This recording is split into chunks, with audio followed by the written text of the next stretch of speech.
시간 우리에게 주신 하나님의 말씀은 이사야 46장입니다. 이사야 46장의 말씀을 오늘도 드라마 바이블로 함께 듣겠습니다. 제 46장. 벨은 엎드러졌고 느보는 구부러졌도다. 그들의 우상들은 짐승과 가축에게 실렸으니 너희가 떠매고 다니던 그것들이 피곤한 짐승의 무거운 짐이 되었도다. 그들은 구부러졌고 그들은 일제히 엎드러졌으므로 그 짐을 구하여 내지 못하고 자기들도 잡혀갔느니라. 야곱의 집이여, 이스라엘 집에 남은 모든 자여, 내게 들을지어다. 배에서 태어남으로부터 내게 안겼고 태에서 남으로부터 내게 업힌 너희여, 너희가 노년에 이르기까지 내가 그리하겠고 백발이 되기까지 내가 너희를 품을 것이라. 내가 지었은즉 내가 업을 것이요 내가 품고 구하여 내리라. 너희가 나를 누구에게 비기며 누구와 짝하며 누구와 비교하여 서로 같다 하겠느냐? 사람들이 주머니에서 금을 쏟아내며 은을 저울에 달아 도금장에게 주고 그것으로 신을 만들게 하고 그것에게 엎드려 경배하며 그것을 들어 어깨에 메어다가 그의 초소에 두면 그것이 서 있고 거기에서 능히 움직이지 못하며 그에게 부르짖어도 능히 응답하지 못하며 고난에서 구하여 내지도 못하느니라. 너희 패역한 자들아, 이 일을 기억하고 장부가 되라. 이 일을 마음에 두라. 너희는 옛적 일을 기억하라. 나는 하나님이라. 나 외에 다른 이가 없느니라. 나는 하나님이라. 나 같은 이가 없느니라. 내가 시초부터 종말을 알리며 아직 이루지 아니한 일을 옛적부터 보이고 이르기를 나의 뜻이 설 것이니 내가 나의 모든 기뻐하는 것을 이루리라 하였노라. 내가 동쪽에서 사나운 날짐승을 부르며 먼 나라에서 나의 뜻을 이룰 사람을 부를 것이라. 내가 말하였은즉 반드시 이룰 것이요 계획하였은즉 반드시 시행하리라. 마음이 완악하여 공의에서 멀리 떠난 너희여, 내게 들으라. 내가 나의 공의를 가깝게 할 것인즉 그것이 멀지 아니하나니 나의 구원이 지체하지 아니할 것이라.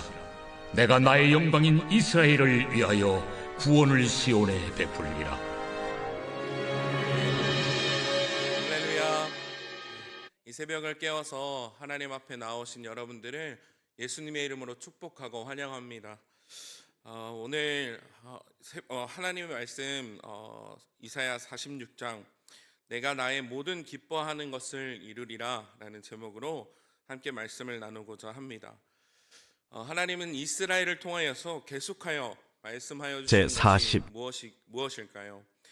이사야 46장과 47장은 바벨론을 향한 하나님의 심판이 제대로 소개되고 있습니다.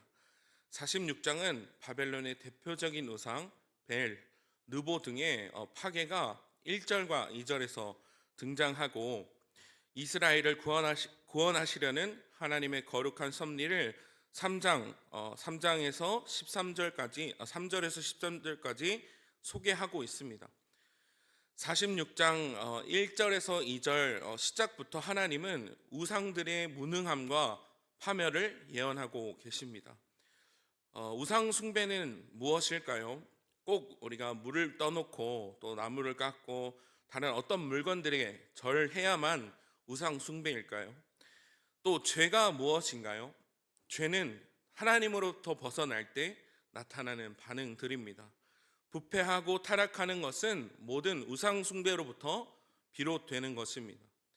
그 당시 시대적 배경은 메소포타미아 지역에 있는 아주 많은 우상들이 있었는데 그 중에 대표적인 우상이 조금 전에 소개해드렸던 마르둑입니다. 마르둑은 그 당시에 악한 용 타이마트를 죽여서 등극한 신이었습니다. 그 마르둑을 부르는 명칭이 있었는데 오늘날처럼 그리스도인들이 주님이라고 부르는 것처럼 벨이라고 그 사람들은 불렀습니다. 또 그 아들은 느보라는 신이 있는데 그 느보는 사람들이 참 좋아하던 신이었습니다. 그 이유는 느보의 뜻은 지혜의 신이라는 뜻이었기 때문인데요. 그 신은 힘이 있는 큰 신은 아니었고 작은 지방 신이었습니다. 그런데 요즘 사람들 중에 택배 기사님을 싫어하는 사람이 있습니까?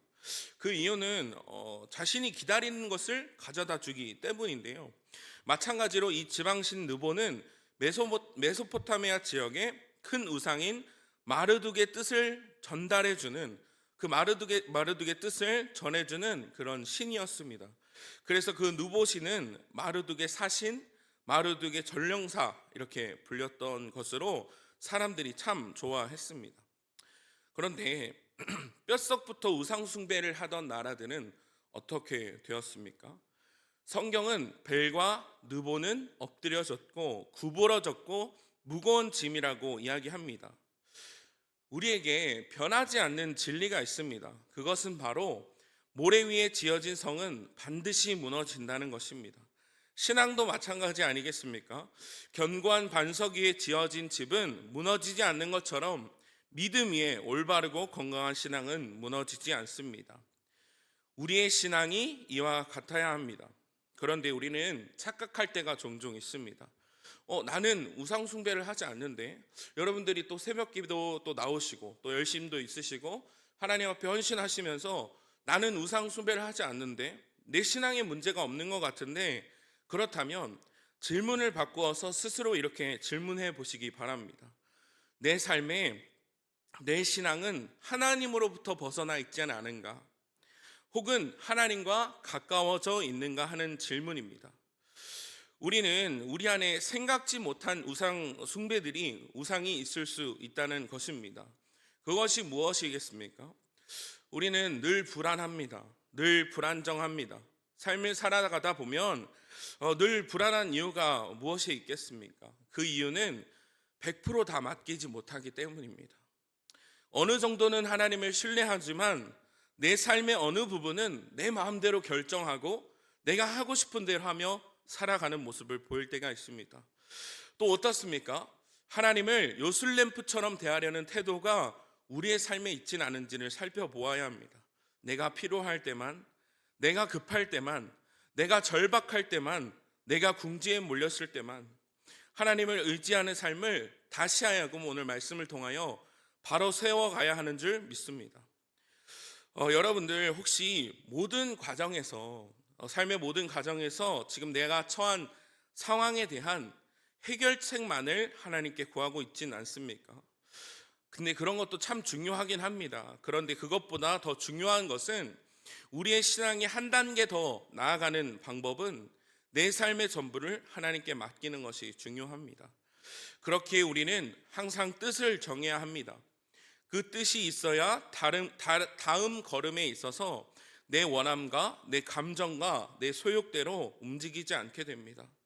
하나님의 말씀에 순종하기로 결정했으면 내 원함이 좀 다르더라도 그 뜻에 맞게 방향을 설정하고 방향을 잃지 않고 나아갈 수 있다는 것입니다. 우리는 연약하고 부족하여서 늘 불안하고 불안정하지만 하나님은 어떤 분이실까요? 3절과 5절을 살펴보면 제가 읽도록 하겠습니다. 배에서 태어남으로부터 내게 안겼고 태에서 남으로부터 업힌 너희여, 이렇게 표현하시며 내가 너희를 노년에 이르고 백발이 되기까지 내가 너희를 품을 것이라 말씀하여 주십니다. 하나님은 이스라엘 백성을 향한 보호와 구원을 예언하고 계십니다. 그것이 바로 무조건적인 사랑이 아니겠습니까? 항상 우리는 하나님을 향하여 불안정하지만 하나님께서는 우리를 향하여 불안한 적 없으십니다. 불안정한 적 없으십니다. 그 이유를 오늘 본문 말씀에서 분명하게 이야기하고 있습니다. 내가 지었은즉 내가 업을 것이고 내가 품고 구하여 내리라.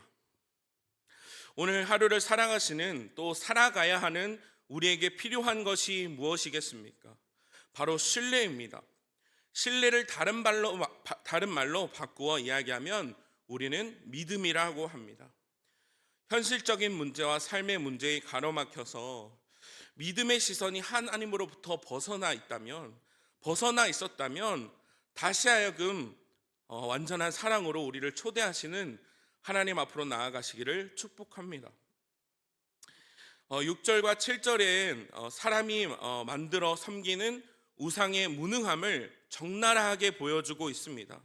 7절에 그것이 서 있고 거기서 능히 움직이지 못하며 그에게 부르짖어도 능히 응답하지 못하며 고난에서 구하여내지도 못하느니라. 우상의 무능함을 말씀하시며 동시에 8절은 여호와 하나님만이 예언하시는 것과 뜻하시며 기뻐하시는 모든 것들을 이루실 수 있는 능력을 가지고 계신 분이라는 것을 선포함과 동시에 패역한 하나님의 백성들에게 참 하나님에 대한 각성을 요구하고 계십니다.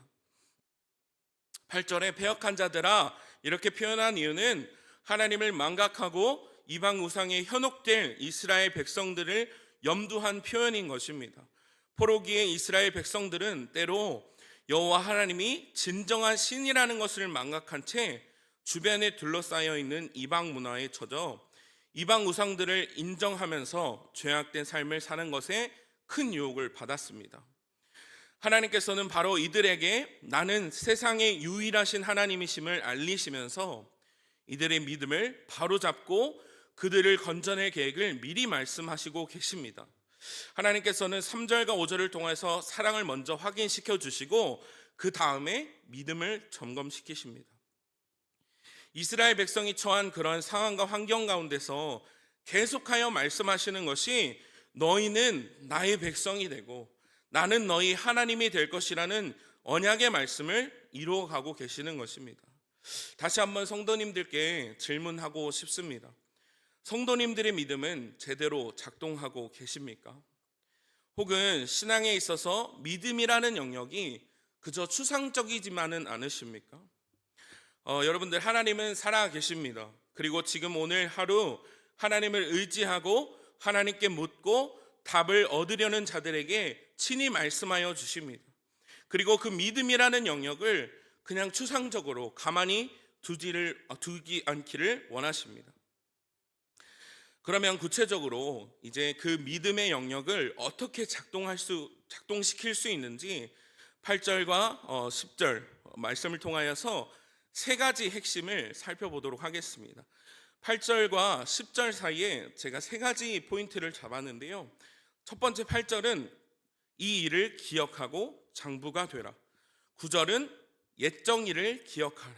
10절은 내가 나의 모든 기뻐하는 것을 이루리라 하였노라. 첫 번째, 신앙의 장부가 되어야 합니다. 8절에 이 일을 기억하며 장부가 되고 이 일을 마음에 두라 말씀하십니다. 여기서 장부가 되라라는 말의 원어는 남자같이 행동하다, 너희 스스로를 남자답게 만들어라, 그런 뜻의 의미는 마음에 의욕이 가득하여 주변 환경에 좌우 이렇게 이리저리 흔들리는 삶을 살지 말라는 것입니다. 또 두 번째, 말뿐 아닌 행동과 삶으로 하나님 앞에 나아가야 합니다. 9절에 이 일을 기억하라는 것은 내용을 다시 한번 반복하는 표현인데요. 여기서 이 일을 마음에 두라 해당하는 원어의 의미는 돌려놓으라, 이런 의미를 가지고 있고, 본문을 다시 한번 이렇게 번역해 보면 너는 그것을 너의 마음 위에 돌려놓으라, 이런 의미입니다. 여기서 마음은 감정적 또 심적인 측면만 나타내는 단어가 아니라 의지적 측면, 즉 구체적인 행동을 요구하고 계십니다. 정리하면 내가 너희에게 지금까지 행한 것들을 돌아보고 기억하라 말씀하십니다. 나 외에 다른 신은 없는 이유를 분명하게 기억하게 하십니다. 우리의 마음과 뜻을 돌이켜 다시 하나님께 나아가되, 추상적인 그런 믿음이 아니라 말뿐인 행동, 그런 것이 아니라 행동과 삶으로 하나님 앞에 나아가라, 이런 의미를 가지고 있습니다. 그리고 마지막으로 세 번째, 단호한 태도를 가지고 하나님을 향한 마음, 신앙을 굽히지 않아야 합니다. 10절은 하나님이 마음에 소원하는 모든 것, 하나님을 기쁘시게 생각하는 모든 것을 의미합니다. 이것은 하나님의 속성과 관련되어 있는데, 하나님은 거룩하시고 정의로우시며 성결하신 속성을 가지신 분이기 때문에 그런 하나님을 따르는 백성들에게 원하시는 것이 분명히 있습니다. 다시 말해서 하나님은 자기 속성에서 벗어나는 행위, 즉 악하고 죄된 행위는 허용하실 수 없는 분이시기에 하나님은 죄라는 범주에 해당하는 모든 것들을 그 이스라엘 백성들, 또 여기 모인 우리 백성들이 행하기를 원치 않으십니다. 그렇기에 남자같이 행동하라, 너희 스스로를 남자답게 만들어라 라는 이 말처럼 마음에 의욕이 가득하여서 그런 주변 환경에 흔들리는 삶을 살지 말고 단호한 태도를 가지고 하나님에 대한 신앙을 굽히지 말라 말씀하십니다. 마지막으로 11절에서 13절에 고레스를 통한 바벨론 제국의 함락이 매우 갑작스러울 것이라는 사실을 암시하시면서 이스라엘을 하나님의 영광이라 묘사하고 있습니다. 그들의 존재 자체가 하나님을 빛나게 하는, 하나님을 기쁘시게 하는 존재라는 것을 각인시켜 주시고 계십니다. 나의 영광에 해당하는 그 원어는요, 프레아트라는 원어인데요, 본래 반짝이다, 장식하다, 자랑하다, 영광을 돌리다, 이런 의미를 가지고 있습니다. 신실하지 못한 이스라엘 백성이 하나님을 자랑하며 영광이라는 사실을 하나님께서는 우리를 선택하셨다라는 것을, 언약 백성이라는 사실을 이스라엘 백성들의 구원을 통하여서 말씀하시고 계시는 것입니다. 사랑하는 성도 여러분, 우리 하나님은 우리의 연약함을 너무나도 잘 알고 계시는 분이십니다. 또 창조주 되시기에 하나님은 우리가 생각하는 것보다 그 이상으로 우리의 존재를 높이고 계십니다.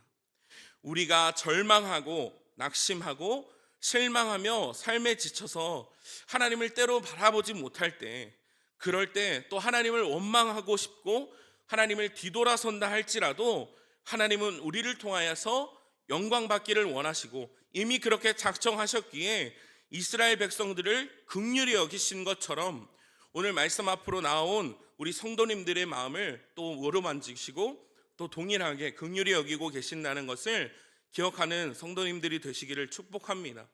그래서 하나님께서 기뻐하시는 모든 것을 이루리라 말씀하신 것처럼 우리를 통하여서 하나님 영광 되어지고 우리의 삶을 통하여서 하나님 기쁘시게 하는 성도님들이 되시기를 축복합니다.